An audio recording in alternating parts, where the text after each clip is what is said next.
Hi, welcome to Cloud Cover. My name is Ryan Dunn. And I am Steve Marks. Out there, we're having an event around here, and I was recognized from this show, and someone walked up to me and said, "Hey, Ryan, you're doing a great job on the show." I'm Steve, that's Ryan. I'm going to clarify that as many times as possible during the show.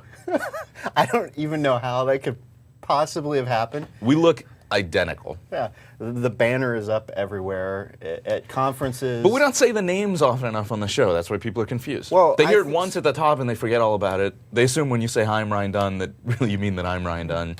I'm Steve Marks, just to clarify, because I just don't get confused. Steve Marks. Well, Steve. Yes, Ryan? Why don't you tell us what we're going to do this week on the show? Hey, well, that's a great question, Ryan. Ryan, we're going to take a look at the ASP.NET providers in Windows Azure. A couple different options that people have for what to use. And of course, we're going to first look at the news, and we're going to wrap up with a tip about development storage and tables that actually came up in sort of the providers thing that we're doing. Exactly. All right, well, let's get started. Let's do that, Ryan. Thank you, Steve. Now, the layered architecture sample for Windows Azure, even though it says Azure, but they mean Windows Azure. This is a project that is out on CodePlex. It's called cloudsample.codeplex.com, and it's derived from a layered architecture sample, which is also linked to in here. And basically, this is just a best practice showcase of different .NET technologies and how to properly architecturally layer your stack, right? And in this case, what they've done is they've taken that layered architecture that was the on-premises version, and they've essentially replicated it for Windows Azure. And there's some pretty interesting stuff going on in here. And some pretty pictures, which I like. Yeah, I'm a big fan of pictures as well. So we got web roles, and they mapped the WCF web roles as well, so for the services. Now, one of the cooler things in here is they actually have workflow running. So you can take a look at how they did that, and they got workflow. This is workflow 4. So this is a code sample plus this is like an actual expense application. Okay. As a demonstration of this layered architecture approach. So it looks really cool. I want to dig into this more as well, because some of the things in here I think are just generally applicable to most applications. Cool. Next up is something I like to call the archivist. The archivist? It's pronounced archivist, probably. Can you pronounce his last name? This is, it's Karsten. So Karsten came up with a post on visitmix.com about this application that he's been working on called the archivist. And basically what it does is it saves tweets. So the problem being solved here is tweets kind of actually go away after a while because it's hard to search for. You can't actually search very far back in history using Twitter. And so this is an application that runs in Windows Azure that follows a certain search term, captures all the tweets by just calling the search API periodically, saves them all, persists them to storage, and then lets you kind of go back and find those later. Also lets you get statistics about how popular a term was over time, things like that. Lots of pretty pictures, which again Ryan and I are fans of. That Ryan and me, Steve, were fans of the pretty pictures. So this is kind of cool. It's an example. It uses SQL Azure. It also uses Windows Azure Storage, and of course it's all running in Windows Azure in web role and some worker roles that are doing some other work. So it actually touches a lot of the platform, does something that's actually useful, and looks kind of cool. Yeah, I use this actually myself. I put in the search term @CloudCoverShow, and a whopping 4 tweets were actually archived. That's everybody. Over how many days? I'm going to go last 18 episodes. 4 tweets over the past 18 weeks. Yeah, most of the people actually who contact us do it over email or the fax line. Yep. So the fax line is open. If you get a busy signal, just try back a little bit later. Most faxes today will actually retry several times on a busy signal. The newer ones, at least. It's exponential back-off retry logic. But if you look at the older ones, the thermal papers, not as often. That's done. Yep. You can always hand deliver a mimeograph. Very, very cool. Mimeograph smells so good. Okay, announcing availability of the Windows Azure App Fabric July release. Yay! What's new in it? Well, I'm going to say there's 2 things. One is they've added support for the RIA services, so that means specifically the cross-domain policy files. I see. So Flash and Silverlight can now talk to Service Bus because the right cross-domain policy things are in the right places. Correct. Cool. And it also now supports .NET 4. Which is one better than .NET 3. Yep, but not as good as .NET 5. Nope. They will get there. Correct. All right. So that's cool. Updated. Oh, that's it. That's it, because that's a sneak peek of what we're about to talk to in the feature, which is how to use the ASP.NET providers in Windows Azure. And Ryan here, he's that one, is going to show us first. Just to be clear, that's me. That's right. He's Ryan. I'm Steve. Ryan is going to show us the Windows Azure table storage providers, right? Correct. These samples for that, and then we're going to switch around, and I'm going to show how to do it with SQL Azure. That is right. So today you can actually get the providers. You can get them in a number of locations. These table storage providers were actually released as part of the very first original SDK. So going back pre-PDCs, if you looked in the SDK, they were included. And then what's happened is over time they've actually been updated, and they've gone out and they were kind of pulled out of the SDK, and they were actually now hosted on Code Gallery. So if you go to Code Gallery, you'll find them at Code Gallery or code.msdan.microsoft.com/Windows Azure samples, and you'll find those in there. You'll also find there's been a few derivatives that have been produced to address a few things that have cropped up over time, like changing, for instance, the storage provider from the original sample release to like the shipping version that's actually there right now. So what we have here is inside of Fluffy Photos, which you can download at fluffyphotos.codeplex.com, is we have a modified version of the ASP providers. Those are the ones that were originally shipped in the SDK. They were updated to take advantage of the new .NET classes and also to fix a few problems that we found along the way. Now you can use those. You can use the ones that are in the Windows Azure training kit. They ship as well in there in a number of the samples. But anyhow, you're going to find them pretty much everywhere you look in the samples. Now, the easiest thing to do, and what I like to do, is actually just pull it in locally into the project. So I pull in that, I get the ASP Providers project here, and that's pretty much it. These things are already set, ready to go. We have the session, the role, the profile, membership, etc. Now, once you do that, you're going to reference this, of course, from your web application. So if we pull down to the web UX, you'll find a reference to the ASP Providers in here. And this is going to be automatic, since it's a project reference, this is automatically going to copy local because these are not gacked clearly. You're going to have to copy these local. And then once you do that, all it is really configuring it in the web config. So if we open this up and take a look, what we have is a few sections in here. I'll just scroll down a little bit. So we have this membership provider section. So what we've done is the table storage membership provider. And this is just standard ASP.NET syntax. So we clear the old ones and add back the table membership provider. You'll notice that we're referencing the local provider here that we have added to our project. And same thing for a role manager. Now, you can actually add a session state provider if you want. That's provided as well, in addition to the profile provider. However, for this particular application, which is Fluffy Photos, we were not making usage of that, so we only enabled the membership and the role provider.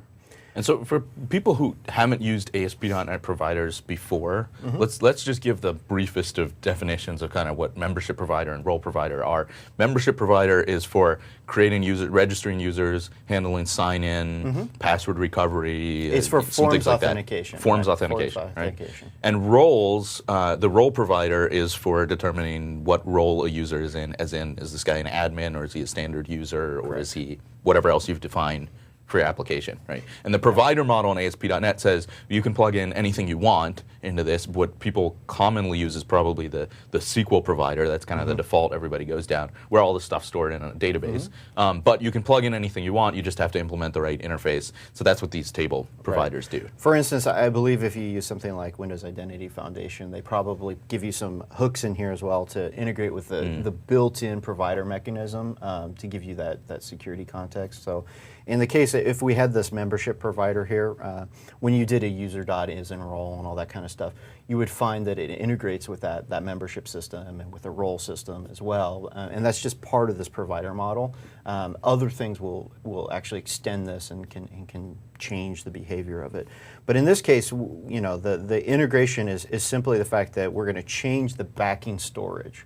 the functionality itself hasn't changed. So if you're used to forms authentication and how the providers work, there's no new overloads, that we're not delivering a different user principal or anything like that. It's simply the fact that the back end has changed to table storage as opposed to something like SQL, or I don't even know if we might have had file system at some point. Yeah.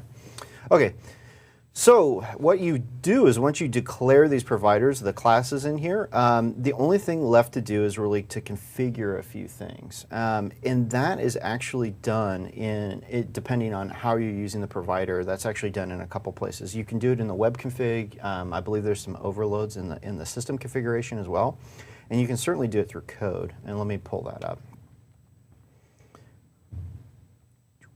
In the controllers, so the controllers that you use to log in, we actually have, let's see here, account controller. And in this, there's a sign-in method for username and whatnot, but there's also a register method, I believe. Let's see, it might be internal. There it is, register. So as part of this, what you're going to do is during the normal process of registering a user, you're going to go in and you're going to grab the membership service, and you can configure this membership service. It's just a well-known interface. And you'll go in and you'll send in the proper parameters. So in this case, when we go register, we're just saying send in these parameters, username, email, password, the confirm password, and things like that. And then we'll go in and actually this is pretty standard code. You know, we'll do the create user and then check to see if it was successful. And if it is, then we sign them in, and then we do the bootstrapping kind of for the application as well. None of this really matters on the provider. However, it's important to note that this is where that gets hooked up. So if you're going to register something yourself, or if you're going to use this, even in web forms as opposed to MVC, you'll see that this is the place that you go use it. You actually need to call out explicitly. Right. And then, let's see, once that's done, you pretty much are, that's it. I mean, there's not a whole lot of magic to this. So the provider itself, you know, once it's in and configured, you just let it go. So with that, let's run this and actually see it in action. Hit F5 here and start it up.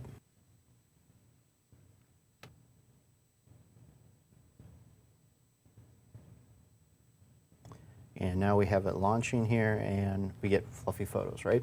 The first thing you want to do is go in and typically register a user. I've already registered a few users in here, so I'm going to actually just sign in. But if you did do this, or you know, you would invoke that register and you'd have a new user in the database. But I'll just sign in as a user. So in this case, let's do admin, the super secure password, and then I have views that other people don't have. So I can click new. I can create a new album. You know, I'll create a couple of these. If I log out and sign in as a new user,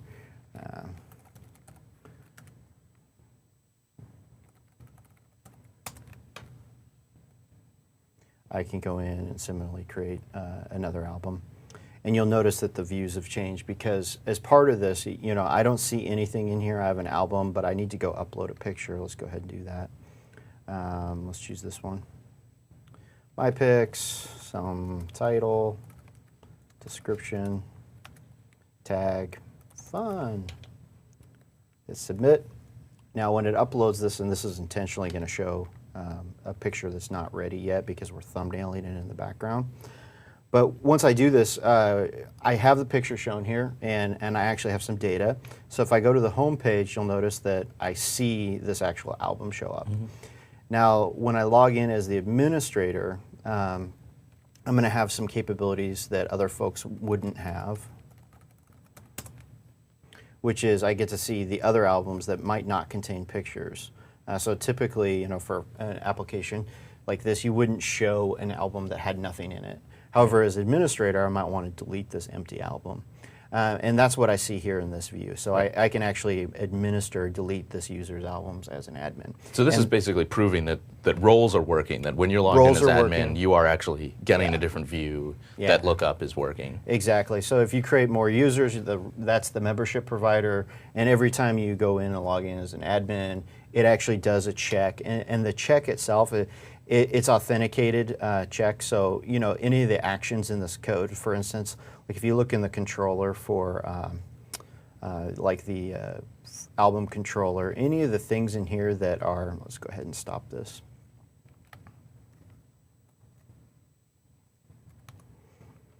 Any of the actions in here that would be administrative functions, so like delete, you see this check is enroll admin, or to make sure that the user deleting it is the same user that owns it. So that's how you do that. And in the views and things like that, you might see, these things are limited. For instance, an upload, in this case, it says uploads are a post, and you have to authorize it, so you have to be logged in order to upload a photo. Makes sense. Yep. Right? Things like that. So that's pretty much it. Now, the question always comes up is, I want to use Windows Azure table storage for this. Is there a benefit to using Windows Azure table storage versus anything else? And the answer is really it just depends on the application and the workload and the features you need. In general, these table providers for Windows Azure storage, they're a really good starting point.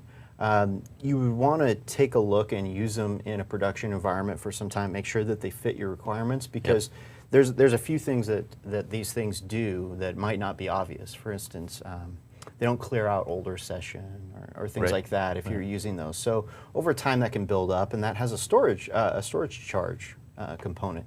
So you're going to want to either automate the removal of that, or you're going to want to at least be aware of how that impacts your application. The other is, depending on just the usage of your site, every time you use something like a session provider, it's going to do a lookup into table storage. So there is a transaction cost. If you have a really heavy used site, that can add up, obviously, and it might, depending on how much you're doing, it could be significant to insignificant. So it depends. The other option you have, of course, is to use something like SQL Server. Yep. And to do that, I'm going to switch places with Steve, and we will take a look at how that's done. Yeah, let's switch. Okay. Oh. All right, so I'm going to take us through, I being Steve, that being Ryan. Yeah, we did switch places, so I can now understand. It's extra confusing. That's actually going to throw people off. I'm going to take you through the process of how to do this same sort of thing, but with SQL Azure. So using the providers against that. Feel free to use my pen. It's better. So I'm going to jump over to the SQL Azure portal, where we're already kind of set up here, and I'm going to create a new database just for this called providers. And we're going to use that to store our membership role stuff inside SQL Azure. Now, we've done something bad here, but we do it just for the show. And we've set up a firewall rule that basically lets anyone connect to this. Now, you still need the password, but this opens up to any IP range. We'll show you the password in a minute so that you guys can do this too. So don't do that. Usually you want to do something like, say, add a rule, and it tells you your IP address, and you can put that in. We do that because here inside the Microsoft corporate network, it's always sort of hit and miss what IP address is going to end up showing there. So we tend to open this big range for demo purposes. Don't do this at home. Okay, so now we have our database set up. We have this providers database, and now we have to do something custom. So let's look at this page here. This is a knowledge base article that is about how to use SQL Azure to do the providers, and it has some updated SQL scripts here. And this is because of small differences between SQL Server and SQL Azure. So if you take the off-the-shelf SQL Server setup scripts, the providers are actually fine. It's just the scripts that sort of create the schema and set it all up. Those won't work. The out-of-the-box SQL Server ones won't work with SQL Azure. So you do need to go find this knowledge base article, and of course we'll link to this, and go find the right script. So there's actually a link here that says the modified SQL scripts from here. There's also an executable that you can use to do some of this stuff. We downloaded that stuff already, and so that's what I'm going to use. So I'm going to use LinkPad to let me run those things. So let's add a new connection. Actually, this one might be good. This is the one we tried out earlier. Let's see if we're still connected. Let's refresh and see if that providers thing shows up. So there we go. So I've already set this up. I think we covered this before. We actually did a show where we showed LinkPad talking to SQL Azure and how to do that. So you can go back and watch that if you're not sure how to do it. But LinkPad's a great tool for this. Well, it's a wizard. It's like add connection. So it's pretty hard. Yeah. The tricky part is to remember that the server name has to be right. The server name, this is the only part I want to actually show here. The server name is that entire this thing, the whole thing, not just this one, but the whole thing over here. So make sure that you're using that and that the username is correct, as you can find if you do the connection strings. You'll see that the user ID is donereat, and then the short version of that server name. So just make sure that those match up. I just open up the connection string, type in the same things. LinkPad figures it out. Okay, so from here we want to run a few scripts. And so I've downloaded these already. We have them here. So we're going to run, I'm going to skip install Azure. That actually creates a database. We don't need that because I just did it in the UI. But I'm going to start with this install common. I'm just going to copy paste it into LinkPad. Yeah, you want to change it to... and run it. You want to change it to SQL there. Oh. Yep, this doesn't look like a C# expression. Okay, let's run some SQL. Then I'm going to run the next one, which is membership. So the first one just sort of sets up sort of the general things that you need. This next one is specific for the membership provider. And then this last one that I'm going to run is install roles, and that's for the roles provider. So as you can see, not a big deal, just a few SQL scripts you got to run. Once you're done with that, the database should be all set up. So if we look here, we'll see all that. We see a memberships table, roles table, et cetera. Right. Notice there are a few errors here. Cannot grant, deny, revoke permissions. That scared me until I looked back at the knowledge base article and said, hey, you may receive some errors that say cannot grant, deny, but this message can be ignored. So you can just safely ignore that. That's okay. As long as this finishes and you see these tables, I think you're probably going to be in good shape. I haven't ever seen this fail. This just works fine against SQL Azure. So now we have a database that's set up, and it's ready for us to use for the membership and roles providers. All we need to do is go back into the code, look in web config, and put in the appropriate providers in there. How do you do that, Steve? I'm glad you asked, Ryan. I'm going to show you. Let me go to web config. Let me bump the font up a little bit so you guys can read this part. But I'm going to cheat here. I've already got these things written down here. So I have a connection string ready to go. I'm going to put that in. Where did this connection string come from? Actually, let's just do it again. We'll go over here to the SQL Azure portal. We'll go to connection strings, copy to clipboard, and paste it in here. The only thing you have to remember to do after that is change where it says my password and actually put your password. Yes, we're going to change this one really soon, so don't bother. So that's our password. So this is our SQL Azure connection string. That's the only part that has to do with SQL Azure out of the rest of the web config, because the rest of it is using the standard SQL provider. So they're the normal ones that you use against SQL Server. They work fine against SQL Azure, because as we said, it's only that setup step that's different. And then the connection string looks a little bit different, but you just get that from the portal. So once you have the right connection string, it's just something that will look very familiar to everybody. Let's take the role provider first. Role manager. I'm going to take the one that we were using, which is the table storage provider. I'm going to comment it out, and we're going to replace it with this one, which just is SQL provider, system.web.security.sql role provider. So this is the one that's included in the box. This is a part of ASP.NET. So we actually don't have to package this one up and copy it local. Right. There's no extra code for this. Is part of the .NET framework. You've already got this, and the membership provider is the same. Right. And so we're gonna do the same process here. We're gonna comment this out. We're going to paste in the new one, and let's be bold and press F5 and hope for the best. So this is now pointing again. Remember, Ryan already created some users and had some albums and things like that. The data for that may still be lying around because we haven't reset the storage system, but the roles and the membership stuff has been totally reset because we're pointing at a brand new database that doesn't have any data in it. Correct. So I can't log in now here because there's no no user to log in as. If you tried to log in, for instance, as Dunnery, it wouldn't find you. Right. So I'm going to register instead, and I'm going to just register a new user. I'm going to call myself Smarks, smarks@smarks.com. a super secure password. Smarks' photos. Hey, I've done this before. Okay, we're gonna register there. New user exists. I'm in here. I can go create a new album. Upload is probably what I want to do. I'm gonna upload a picture. What can we do? Sample pictures. Desert. I love this one. It's awesome. That's more of a description, isn't it? What the title says.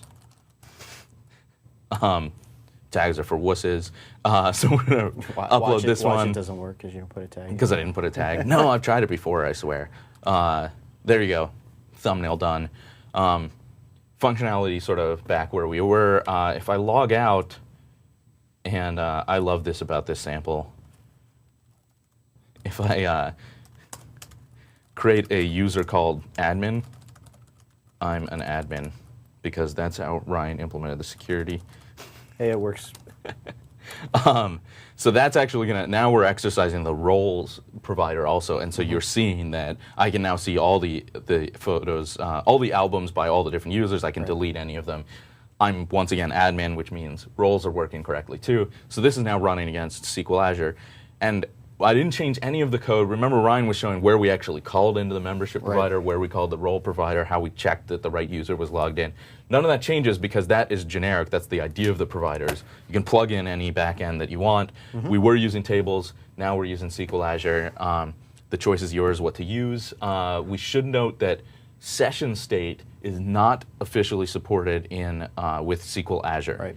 I think that the reason for that is because like with table storage, actually, old sessions don't get expired in the SQL Azure version of this because that relies on some scheduled stored procedures, right? So it requires the job scheduler, the SQL agent in SQL Server. SQL Azure doesn't have that; it can't do those scheduled things, and so your sessions will sort of never expire. So that's why session state is not officially supported using SQL Azure, but. So in the differences again, there's slight differences only in the fact that the table provider, you obviously have to ship the binaries yourself. You're compiling essentially the providers, and then in this case, we're using out of box. The only thing we did was really configure that database that would have been done automatically by tooling had it been like a SQL Express or a SQL Server, right? And those are the big differences. The other thing to keep in mind here is just the differences on how the storage systems work, really. And right now, the way SQL Azure works is you pay by database. You don't pay by the activity to a database. Right. So this could be, and you'd have to test it. There's no guarantee on this. This could be a really good way if you had lots and lots of transactions, because essentially the transactions to get session or a membership or anything like that are going to be, I'll put in air quotes, free because they're not metered that way. Right. Whereas opposed to table storage, you would be paying a transaction cost, and depending on how many transactions you're doing, that could add up. Right. And the flip side of that is probably around, table storage. You know what to expect in terms of performance per partition, per table, and things like that. So you pay for those transactions, but you know what you'll be capable of doing and what you won't. SQL Azure a little fuzzier on how many transactions will you be able to actually do. Right. At what point will you get throttled, or will things just start to get slow or things. So there's almost no way to really figure this out without trying it and actually seeing what comes out of that. Right. Measure the things that you're paying for, measure the things that you care about for performance. Yeah.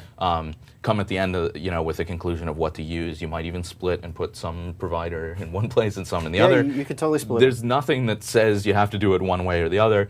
You can also completely invent your own system that does this yourself, because the provider model says, hey, look, if you can write code that implements this rather simple interface, then you can do it. So you can open up the table storage sample and change it, however you want. Exactly. Decide to do something different. Up to you, but these are a couple of the good options for doing it.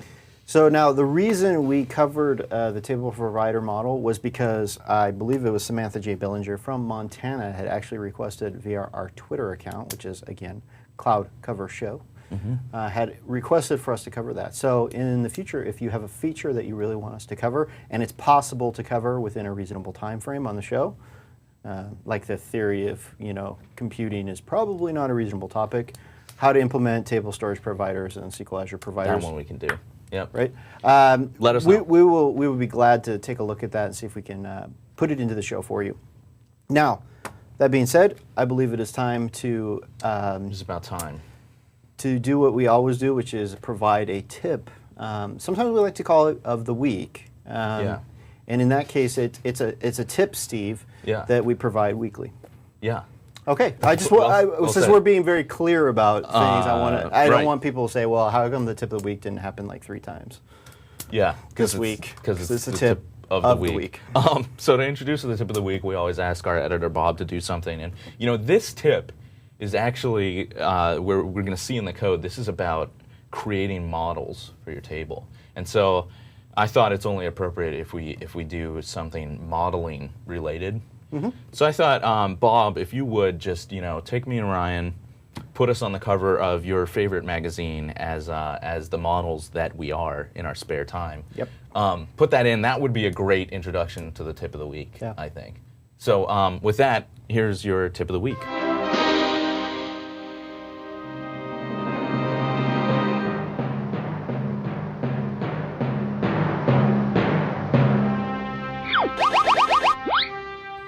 Okay, so I'm going to open up Visual Studio here, and let's go ahead and stop debugging again.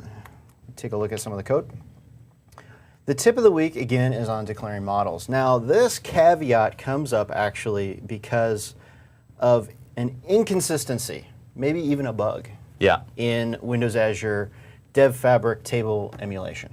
Dev storage. Dev storage. Dev really, storage. but- Let's call right, it but dev it's storage. Tables within development storage that Correct. doesn't work exactly the same way as the cloud. Yeah. Behind all this is because there's a SQL backend when you run locally. Right. In And the it's cloud, using it's something totally Yeah, yeah. different. So there are a few gotchas that are sort of documented on this.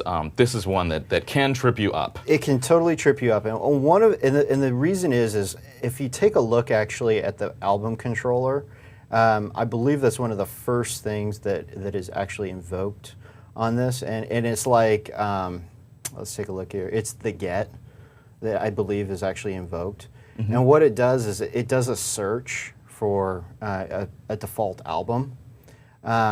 Or excuse me, the index here. So you'll notice that we have this hack. We're doing a workaround for local dev storage called initialize local table schema. The reason is because when you do a repository get album, which in this case returns an actual album, you do a query, and it looks something like this. This isn't the exact query, but it's pretty close.